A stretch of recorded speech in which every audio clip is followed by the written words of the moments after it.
அந்த வீட்டோட ஓனர் அனிதா. அந்த வீட்டில் குணால் அப்படிங்கிற பையன் வேலை பார்த்துட்டு இருக்கான். ஒரு நாள் அனிதா என்ன பண்றாங்கன்னா, குணாலை கூப்பிட்டு, என்னோட முழங்கால் ரெண்டுமே ரொம்பவே வலியா இருக்கு, நீ மசாஜ் பண்ணி விடுறியா அப்படின்னு சொல்லி கேட்குறாங்க. அப்போ அந்த வீட்டோட எஜமானியா அனிதா இருக்கிறதுனால அவங்க கேட்டதுக்கு முடியாதுன்னு குணாலால சொல்ல முடியல. எப்படியுமே இதுக்கும் அவங்க தனியாக பணம் கொடுப்பாங்க. அதனால அவனும் சரின்னு சொல்லி சொல்றான். அதுக்கப்புறமா அனிதாவோட கால்களை நல்லா மசாஜ் செய்யவும் ஆரம்பிக்கிறான். இதனால அனிதாவுக்கு ரொம்பவே ரிலாக்ஸ் கிடைக்குது. ஒரு நாள் ஈவினிங் அனிதா அவனை கூப்பிட்டு, குணால், என்னோட உடம்பு முழுக்க ரொம்பவே வலியா இருக்கு, அதனால நீ என்னோட உடலுக்கு மசாஜ் செஞ்சு விடுறியா அப்படின்னு சொல்லி கேட்குறாங்க. நீ மசாஜ் பண்ணா நான் உனக்கு அதுக்கு பதிலாக 2000 ரூபாய் தர்றேன்னு சொல்லியும் சொல்றாங்க. அப்போ குணாலுக்கு பணம் ரொம்பவே தேவைப்பட்டதுனால அவனால மறுக்கவே முடியல. ஆனா அவன் அனிதாவோட ரூமுக்கு போயிட்டு மசாஜ் செய்ய போனப்போ அனிதா சில செயல்களை செய்கிறாங்க. இதனால அங்க சூழ்நிலையே மாறுது. குணால் இளைஞனா இருந்ததுனால அந்த சூழ்நிலையில அவனால தன்னை தடுக்க முடியல. அன்னைக்கு நைட்டு அனிதாவோட ரூம்ல அப்படி என்னதான் நடந்துச்சு அதை தெரிஞ்சுக்கிறதுக்கு இந்த கதையை ஃபுல்லா கேளுங்க.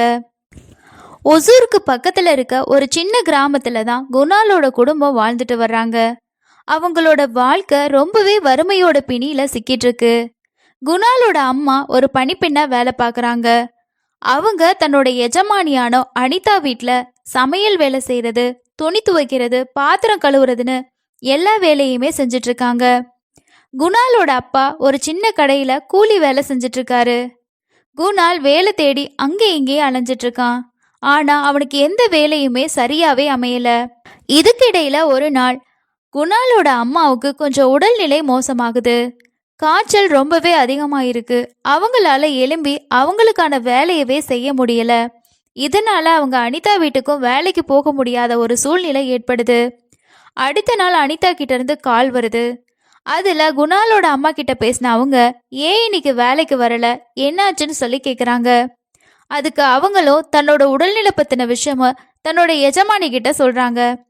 அதை கேட்ட அனிதா, சரி நான் வேற யாரையாவது வேலைக்கு வச்சுக்கிறேன்னு சொல்லி சொல்றாங்க. இதை கேட்ட குணாலோட அம்மா பயந்து போயிட்டு உடனே கெஞ்ச ஆரம்பிக்கிறாங்க. இல்ல இல்ல, அப்படியெல்லாம் செஞ்சிடாதீங்க, எனக்கு வேற இடத்துல வேலை கிடைக்கிறது ரொம்பவே கஷ்டமா, அந்த மாதிரி பண்ணிடாதீங்க, கொஞ்ச நாட்கள்லயே எனக்கு சரியாயிரும், நான் சீக்கிரமா ஒருத்தரை உங்களோட வீட்டுக்கு வேலைக்கு அனுப்புறேன் அப்படின்னு சொல்லி அனிதா கிட்ட கெஞ்சுறாங்க. இதை கேட்ட அனிதாவும் கொஞ்சம் இறக்கப்படுறாங்க. இதுக்கப்புறமா குணாலோட அம்மா தன்னோட பையனை கூப்பிட்டு எல்லா விஷயத்தையுமே சொல்றாங்க. இதுக்கப்புறம் தன்னோட மகனையே சில நாட்கள் அனிதா மேடம் வீட்டில் வேலை செய்ய முடியுமா, இல்லைன்னா நம்மளோட துன்பம் இன்னமுமே அதிகரிக்கும் அப்படின்னு சொல்லி சொல்றாங்க. அப்போ குணாலும் வீட்டில் சும்மா தான் இருக்கான். அதனால அவன் தன்னோட அம்மா கிட்ட சரி நான் வேலைக்கு போறேன்னு சொல்லி சொல்றான். இதுக்கப்புறமா குணால் அனிதாவோட வீட்டுக்கு போக ஆரம்பிக்கிறான். அனிதா அவனை உள்ள கூப்பிட்டு வேலை பத்தின எல்லா விஷயத்தையும் கேட்குறாங்க. உனக்கு துணி துவைக்க, பாத்திரம் கழுவ, வீட்டை சுத்தம் செய்ய எல்லா விஷயமும் தெரியுமா? இதுக்கு குணால் மெதுவா ஆமா எல்லாமே தெரியும்னு சொல்லி சொல்றான். குணால் இப்போ அனிதாவோட வீட்டில் வேலை செய்ய ஆரம்பிக்கிறான். உண்மையை சொல்ல போனா அவனுக்கு வீட்டு வேலை செஞ்சு அதிகமா அனுபவமே இல்லை. ஆனா அவனுக்கும் பணம் ரொம்பவே தேவைப்பட்டுச்சு. அதனால அவன் எல்லா விஷயத்துக்கும் சரின்னு சொல்லவும் ஆரம்பிச்சான். ஆரம்பத்துல கொஞ்சம் கஷ்டமா தான் இருந்துச்சு. ஆனா போக போக வேலை எல்லாமே பழகிருச்சு. ஒரு நாள் வேலை முடிச்சதுக்கு அப்புறமா அனிதா அவன்கிட்ட கேட்டாங்க, குணால் ஒன்று சொல்லு, உனக்கு சமைக்க தெரியுமா? இதுக்கு குணால் கொஞ்சம் தயக்கத்தோடையே, எஜமானி எனக்கு சமைக்கிறதுல அதிக அனுபவம் இல்லை, தோசை சட்னி போன்ற விஷயங்கள் மட்டும்தான் எனக்கு தெரியும். இதை கேட்டதும் அனிதாவோட முகம் கொஞ்சம் மாற ஆரம்பிக்குது. நானே எவ்வளவு நாள் தான் சமைக்கிறது குணால் அப்படின்னு சொல்லி கேட்குறாங்க. இதுக்கு குணால், விரைவா நானே கத்துக்குவேன், நீங்க கவலைப்படாதீங்க, நான் அம்மா கிட்ட பேசுறேன், இல்லை அப்படின்னா வேற யார்கிட்டையாவது சமையல் கத்துக்கிறதுக்கான வழியையும் கண்டுபிடிக்கிறேன் அப்படின்னு அவன் சொல்லி சொல்றான். இதுக்கப்புறமா தன்னோட அம்மாவான லலிதாவுக்கு கால் பண்ணி இந்த விஷயத்த சொல்லவும் ஆரம்பிக்கிறான். அதுக்கு லலிதா என்ன சொல்றாங்கன்னா, மகனே நீ பயப்படுறதுக்கு ஒண்ணுமே இல்லை, நம்ம தெருவில் இருக்க நிர்மலா நல்லாவே சமைப்பா, அவளை சமைக்கிறதுக்காக மட்டும் நான் அனுப்பி வைக்கிறேன், நீ அந்த வீட்டில் இருக்க மற்ற வேலையத்தையும் பார்த்துக்கோ அப்படின்னு சொல்லி சொல்றாங்க. அவங்க அம்மா சொல்லி கொஞ்ச நேரம் கழிச்சு அந்த வீட்டுக்கு நிர்மலா வராங்க. அதனால இப்போ குணாலுக்கு வீட்டில் இருக்க எல்லா வேலையுமே செய்ய ஆரம்பிச்சான். நிர்மலா சமையல் வேலையை மட்டும் பார்த்துக்கிட்டாங்க. குணால் காலையிலேயே சீக்கிரமா அனிதாவோட வீட்டுக்கு போயிட்டு ஈவினிங் தான் வீட்டுக்கு திரும்புவான். ஏன்னா அவன் நாள் முழுக்க அங்க இருக்க வேண்டிய ஒரு சூழ்நிலை ஏற்பட்டுச்சு. ஆனா நிர்மலா காலையில 9 மணிக்கு தான் வருவா.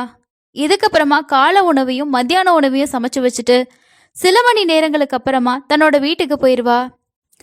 நிர்மலாவும் குணாலும் ஏற்கனவே ஒருத்தர் ஒருத்தர் பத்தி தெரிஞ்சுக்கிட்டவங்க தான். நிர்மலா பார்க்கறதுக்கு ரொம்ப புத்திசாலியாகவும் பார்க்கறதுக்கு ரொம்ப அழகாவும் இருந்தாங்க. இதனால குணாலுக்கு அவங்களோட துணை ரொம்பவே பிடிச்சிருந்தது. நிர்மலா சமைக்கிறப்போ அவளுக்கு சின்ன சின்ன வேலைகளை உதவிகளை கேட்டு கேட்டு செய்ய ஆரம்பிச்சான். அவங்க கூட ரொம்பவே மகிழ்ச்சியா வேலைகளையும் செஞ்சுட்டு இருப்பான். நிர்மலா பக்கத்துல இருக்கிறது குணாலுக்கு ரொம்பவே பிடிச்சிருந்தது. நிர்மலா அனிதா வீட்டில் இருக்கிற வரைக்கும் குணால் அவளையே சுத்திட்டு வருவான். ஒரு நாள் குணால் வழக்கம் போல அனிதாவோட வீட்டு வேலைகளுக்கு போனான். நிர்மலாவும் வந்திருந்தா. ஆனா அன்னைக்கு அவளுக்கு ஒரு முக்கியமான வேலை இருந்துச்சு. அவ ரொம்பவே சீக்கிரமா சமைச்சிட்டு போயிட்டா. இதுக்கப்புறமா குணால் பாத்திரங்களையும் மற்ற வேலைகளையும் முடிச்சான்.